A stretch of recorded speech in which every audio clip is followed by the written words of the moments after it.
오늘 본문 1절 초반을 다 같이 읽겠습니다. 오늘 본문 1절 초반입니다. 다 같이 읽습니다. 이후에 여호와의 말씀이 환상 중에 아브라함에게 임하여 이르시되. 아멘. 오늘 본문의 가장 첫 번째 단어는 이후에라는 단어입니다. 이후니까 이전이 있는 거겠죠.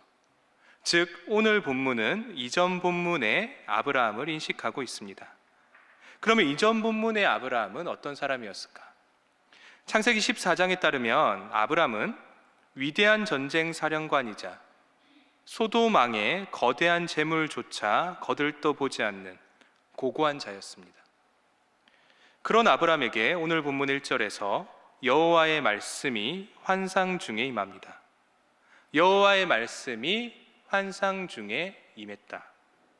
전형적인 예언자적 문구입니다. 하나님이 택하신 선지자에게 계시가 올 때 항상 이러한 문구가 등장을 합니다. 그런데 이 문구가 무려 아브라함에게 사용이 됩니다. 정리를 해보면 처음 12장에서는 그저 순박한 신앙인이었던 아브라함이 14장에서 전쟁 사령관이 됩니다. 그리고는 오늘 본문에서는 뭔가 예언자적 기질을 가진 사람이 됩니다. 이처럼 아브라함은 우리의 상상 이상으로 다채로운 모습을 가진 사람, 대단한 사람입니다. 이런 아브라함에게 계시가 임합니다. 1절 중반입니다. 이렇게 나옵니다. 아브라함아, 두려워하지 말라. 나는 내 방패요 너의 지극히 큰 상급이니라. 아멘. 제가 언제나 강조하는 바입니다. 창조주의 존재감은 어마어마하다. 어느 정도로 크냐? 감히 죄된 인간이 가까이 다가갈 수 없을 정도이다. 그래서 아브라함이 떠는 겁니다. 그러자 그 위대한 창조주 하나님께서 말씀을 하십니다. 아브라함아, 두려워하지 말라. 나는 너를 해치는 자가 아니다. 나는 내 방패요 내 큰 상급이다. 용기를 주시는 하나님입니다. 그런데 그 위대한 아브라함이 갑자기 급속도로 쪼그라들기 시작합니다. 우리 2절과 3절을 교독하겠습니다. 2절을 제가 읽고 3절을 여러분이 읽겠습니다. 아브라함이 이르되 주 여호와여 무엇을 내게 주시려 하나이까? 나는 자식이 없사오니 나의 상속자는 이 다메섹 사람 엘리에셀이니이다. 씨를 주지 아니하셨으니 내 집에서 길린 자가 내 상속자가 될 것이니이다. 아멘. 아브라함에게 자식이 없습니다. 그래서 그 위대했던 용병이자 전쟁 사령관이자 고고한 사람이 힘없이 대답을 합니다. 하나님, 상급이 무슨 상관입니까? 자식이 없는데 제가 그거 모아서 뭐합니까? 그냥 제 집안 사람 중에 엘리에셀이라는 사람이 있으니 명목상으로라도 그 사람이 제 뒤를 이을 거니까 그 사람이나 챙겨주십시오. 힘이 빠진 겁니다. 후계만 생각하면 한없이 쪼그라드는 아브라함입니다. 그런 아브라함에게 하나님이 응답을 하십니다. 4절을 보겠습니다. 여호와의 말씀이 그에게 임하여 이르시되 그 사람이 내 상속자가 아니라 내 몸에서 날 자가 내 상속자가 되리라. 내 몸에서 날 자가 내 상속자가 되리라. 내 몸이라고 합니다. 여기서는 의역을 해놓은 건데요, 직역을 하면 하복부입니다.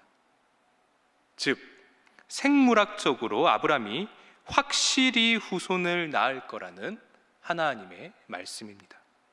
그리고는 갑자기 하나님께서 아브라함을 끌고 나가서 하늘을 보여주십니다. 그리고는 다음과 같이 말씀을 하십니다. 우리 5절을 보겠습니다. 그를 이끌고 밖으로 나가 이르시되 하늘을 우러러 무뼈를 셀 수 있나 보라. 또 그에게 이르시되 내 자손이 이와 같으리라. 그러자 아브라함이 정말 놀랍게도 다음과 같은 반응을 합니다. 우리 6절을 다 같이 읽겠습니다. 6절입니다. 시작. 아브라함이 여호와를 믿으니 여호와께서 이를 그의 의로 여기시고.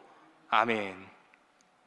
이 구절만큼 우리 기독교와 신약 성경에 영향을 준 구절은 감히 없다라고 평가할 수 있을 정도의 말씀입니다. 그런데 읽으면 읽을수록, 연구하면 연구할수록 참 쉽지 않은 말씀입니다. 한번 본문의 흐름을 보십시오. 6절 전에 어떤 장면이 나옵니까? 하나님이 아브라함에게 하늘을 보여주시죠. 그리고는 이렇게 말씀하십니다. 하늘의 별을 셀 수 없듯이 너의 자손도 그럴 것이다. 여러분, 이게 논리적으로 말이 됩니까? 하늘의 별이 많은 거랑 아브라함의 자손이 무슨 상관입니까? 예를 들어 제가 여러분께 말합니다. 여러분, 저기 피아노가 반짝반짝거리죠? 피아노가 반짝반짝하는 것처럼 여러분의 인생도 반짝반짝 빛날 것입니다. 말이 됩니까? 안 되죠. 피아노가 반짝거리는 거랑 내 인생이 무슨 상관입니까? 전혀 상관이 없습니다. 그런데 아브라함은 어떻게 합니까? 6절 초반을 보십시오. 아브라함이 여호와를 어떻게 했다? 믿으니라고 합니다. 아브라함이 바본가? 아니, 솔직히 말해서 모니터를 딱 끄니까 컴퓨터가 빨라졌어요랑 무슨 상관입니까? 그 말이랑 똑같죠. 모니터를 딱 끄니까 컴퓨터가 빨라졌습니다. 제가 보기에는 똑같은 말입니다. 거의 그 수준입니다. 하늘의 별이랑 내 자손이 무슨 상관이라고. 게다가 더 난감한 부분은 뒷부분입니다. 아브라함이 그렇게 여호와를 믿으니까 여호와가 어떻게 하십니까? 이를 그의 의로 여기셨다. 이거 해석이 되시는 분 있습니까? 믿습니다 하면, 주여 삼창하면 하나님이 아브라함을 의인으로 만들어준다라는 말일까? 여러분, 이처럼 6절은 보면 볼수록 쉽지 않은 말씀입니다. 그렇다면 도대체 이 6절은 어떤 의미일까? 그리고 아브라함은 왜 갑자기 이런 태도를 보일까? 분명 오늘 본문 초반만 해도 아브라함은 하나님을 안 믿습니다. 안 믿었죠. 그런데 왜 갑자기 뒤에서는 바뀔까? 한번 6절을 천천히 뜯어보겠습니다. 먼저 이 6절에서 우리가 돌파해야 하는 부분은 믿음이란 단어입니다. 믿음이란 무엇인가? 구약에서 믿음은 하나님의 계시에 대한 인간의 올바른 응답입니다. 구약에서 믿음이란 하나님의 계시에 대한 인간의 올바른 응답이다. 인간이 하나님을 신뢰해서 그가 전하는 메시지를 믿고 그분이 하는 모든 말씀을 사실이라고 생각을 해서 그것을 실제로 행하는 것입니다. 그게 바로 믿음입니다. 그래서 이걸 적용하면 오늘 본문의 아브라함은 자식이 있을 것이라는 하나님의 말씀을 듣고 그것이 진실로 사실이라고 믿어서 엘리에셀을 자신의 후계자로 삼으려는 모든 계획을 취소했을 겁니다. 왜냐하면 믿었으니까. 실제로 행하는 아브라함의 믿음입니다. 그리고 6절 후반부입니다. 6절 후반부에 이렇게 나옵니다. 여호와께서 이를 그의 의로 여기시고. 이건 또 무슨 뜻일까요? 일단 여기 나오는 의라는 단어는 히브리어로 ጼ다카란 단어입니다. 이 ጼ다카는 우리가 상상하듯이 절대적인 규범이나 규칙을 뜻하는 게 아닙니다. 관계적인 개념입니다. 관계적인 개념입니다. 상호 관계에서, 즉 나와 너라는 관계에서 바르게 처신하는 자에게 ጼ다카, 즉 의롭다라는 칭호가 부여가 됩니다. 잠시 성경을 찾아보겠습니다. 우리 에스겔 18장입니다. 에스겔 18장 5절에서 8절입니다. 5절입니다. 사람이 만일 의로워서, 여기서 의롭다가 ጼ다카입니다. 사람이 만일 의로워서 정의와 공의를 따라 행하며, 정의와 공의를 따라 행하는 겁니다. 의가 있으니까. 그러면 그 정의와 공의를 따라 행하는 게 뭐냐? 6절에서 8절까지 나옵니다. 제가 한번 빠르게 읽어보겠습니다. 산 위에서 제물을 먹지 아니하며 이스라엘 족속의 우상에게 눈을 들지 아니하며 이웃의 아내를 더럽히지 아니하며 월경 중에 있는 여인을 가까이 하지 아니하며 사람을 학대하지 아니하며 빚진 자의 저당물을 돌려주며 강탈하지 아니하며 줄인 자에게 음식물을 주며 벗은 자에게 옷을 입히며 별일을 위하여 구워주지 아니하며 이자를 받지 아니하며 스스로 손을 금하여 죄를 짓지 아니하며 사람과 사람 사이에 진실하게 판단하며. 아멘. 구약에서 어마어마하게 중요한 구절입니다. 여기서 ጼ다카가 뭔지 설명을 하는데요, 이 ጼ다카가 어떨 때 있다라고 합니까?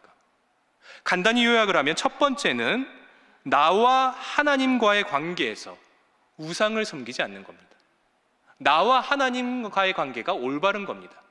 그리고 둘째는 나와 이웃과의 관계에서 잘하는 겁니다.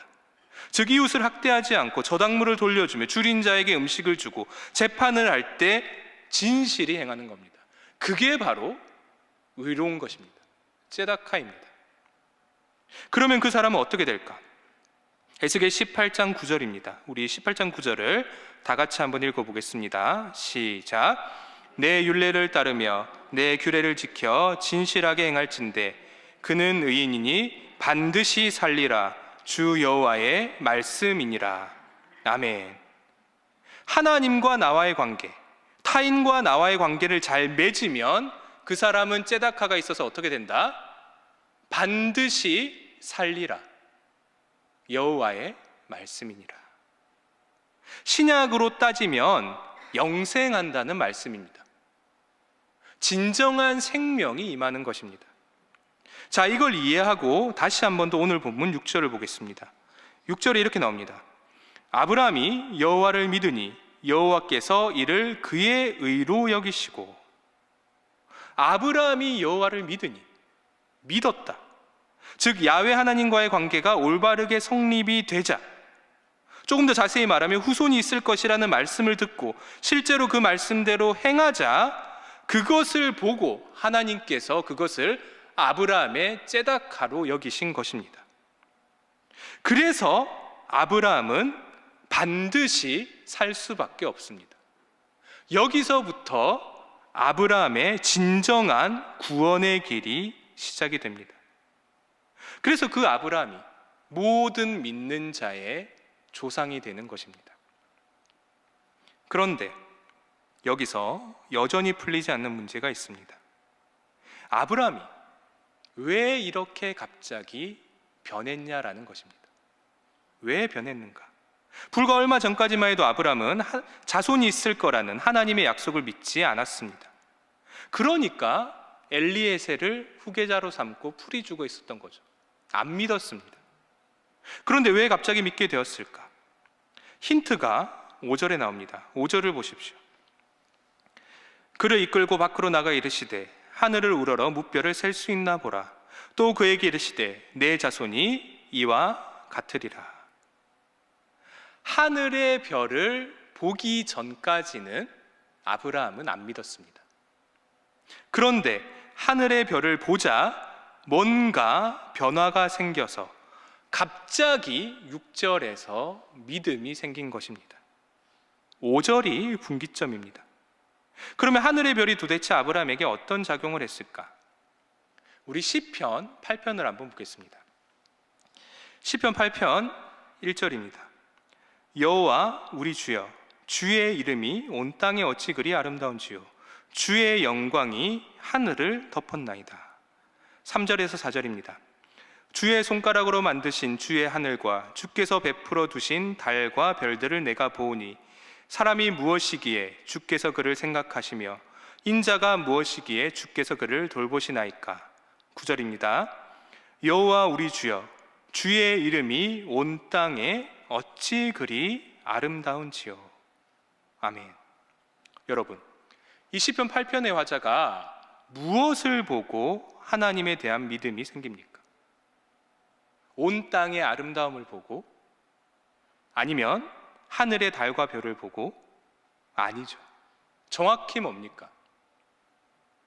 그 모든 만물의 뒤에 계신 분, 세상을 만드신 창조주 하나님의 이름과 그 영광을 보고 믿음이 생긴 것입니다. 주의 영광이 하늘을 덮었나이다. 그 두렵고도 떨리며 위대한 하나님이 나를 위해 이 모든 것들을 준비해 두셨다라는 것을 깨닫고 그때부터 믿음이 생긴 것입니다. 오늘 본문도 마찬가지입니다. 오늘 본문의 아브라함은 단순히 하늘의 별을 본 게 아닙니다.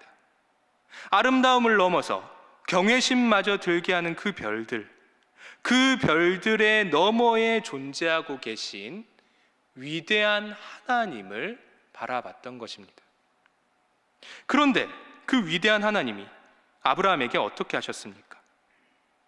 갈대아 우르에서 직접 부르시고 가나안 땅으로 이끄셨으며 이집트에서 구원하셨으며 전쟁에서 승리케 하셨습니다.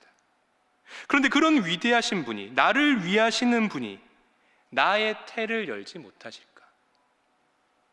여러분, 믿음이란 창조주 하나님을 아는 데서부터 시작합니다. 창조주 하나님의 존재감을 느끼고 그분의 능력을 깨닫기 시작하고, 그리고 그분이 나를 향하고 있다는 것을 알면 그분에 대한 믿음이 자연스레 생기기 시작하는 것입니다. 말씀을 맺겠습니다. 위대한 전쟁사령관 아브람은 오늘 본문에서 마치 재난을 당한 자처럼 초라하게 그려지고 있습니다. 그리고 심지어 그 재난은 이전에 주신 하나님의 언약 때문에 더 아프게 느껴지기만 합니다. 내가 너로 큰 민족을 이루겠다. 내 자손이 땅의 티끌 같을 것이다. 그런데 현실은 어떻습니까? 큰 민족은커녕 자식 한 명 없습니다. 차라리 약속이라도 하지 마시지. 아브라함의 상처를 더 수셔파는 하나님의 말씀입니다. 그런데 여러분, 이러한 점은 현재의 우리, 아니 역사상 모든 신앙인들이 똑같습니다. 신앙을 가진 우리 모두의 공통점은 약속을 믿고 희망을 품으려 하지만 여전히 불안을 품고 산다라는 것입니다. 여러분, 우리네 삶의 정황이 한결같이 약속과 어긋나는데 왜 우리가 하나님의 약속을 신뢰해야 합니까? 아니, 그 전에 우리가 어떻게 그 약속을 신뢰할 수 있을까? 잘 될 거라고 하는데 안 되잖아요. 그런데 어떻게 여전히 하나님을 신뢰할 수 있는가? 오늘 본문의 아브람이 믿음의 조상이 된 건 분명 이 거대한 산을 넘었기 때문입니다. 그렇다면 그는 과연 어떻게 넘었을까? 아브람은 별 너머에 계시는 하나님 창조주의 되심을 알고, 하나님의 창조주 되심을 알고 그 험난한 산을 넘었습니다. 그렇다면 하나님의 창조주 되심은 어떻게 깨닫는가? 이 깨달음은 먼저 하나님이 시작하십니다. 오늘 본문에서도 하나님이 먼저 아브라함에게 오십니다. 먼저는 오시는 하나님의 계시가 있습니다. 우리가 가는 게 아닙니다. 먼저는 오시는 하나님의 계시가 있습니다. 그리고 그 계시에 따른 인간의 응답이 있습니다. 하나님의 계시를 보고 그분의 계시를 진심으로 따르는 겁니다. 그게 바로 아브라함의 째다카, 즉 아브라함의 의였습니다. 하나님과의 관계에서 올바른 방향을 추구했던 것입니다. 그리고 그로 인해 아브라함은 구약에서 말하는 참된 생명을 얻게 됩니다. 여러분, 이처럼 하나님을 진정으로 믿게 된 사람은 현실을 뛰어넘습니다. 내가 지금 후손이 있건 없건 상관이 없습니다. 언젠가 하나님께서 그 위대한 능력으로 나의 태를 여시고 그것을 통해 거대한 이스라엘을 만드실 것을 굳게 믿는 것입니다. 즉, 언젠가 이루어질 결말, 종말을 알게 되는 것입니다. 그래서 그 신앙인은 현재의 상황을 보며 흔들리는 게 아니라 종말을 바라보며 현재의 삶의 태도를 결정하게 됩니다. 현재를 보고 미래를 상상하는 게 아니라 미래를 보고 현재를 결정하는 존재입니다. 그게 바로 종말론적인 그리스도인입니다. 여러분, 그런 의미에서 우리는 창조주 하나님께 항상 고민만 들고 나아가서는 안 됩니다. 먼저는 그분이 어떤 분인지, 그리고 어떤 말씀을 하시는지 들어야 합니다. 그렇게 듣다 보면 우리는 언젠가 이 모든 세상의 결국을 깨닫게 됩니다. 그리고 그 순간 우리는 그 깨달음을 통해 우리의 현재 삶의 태도를 결정하게 됩니다. 제발 진정한 종말, 주님이 가져오실 종말을 깨닫고 그러한 시선으로 이 세상을 바라보며 항상 종말론적인 삶을 살아가는 우리 모두가 되길 진심으로 바랍니다. 이제 주신 말씀 붙잡고 기도하겠습니다. 하나님 아버지, 오늘은 점차 변화하는 아브라함을 보았습니다. 하나님, 저희가 하나님의 계시를 알 수 있게 하여 주시옵소서. 그래야 저희 모두가 일의 결국을 깨닫고 주의 뜻대로 주의 나라를 만들어가는 저희가 되도록 저희 모두를 인도하여 주시옵소서. 또한 오늘 중곡동 교회 말씀 사경회를 인도하시는 위임 목사님께 성령 하나님께서 함께 하셔서 큰 은혜가 있게 하시옵소서. 이 기도 제목으로 다 같이 기도하겠습니다. 주여 믿습니다. 주여 믿습니다. 주여 믿습니다.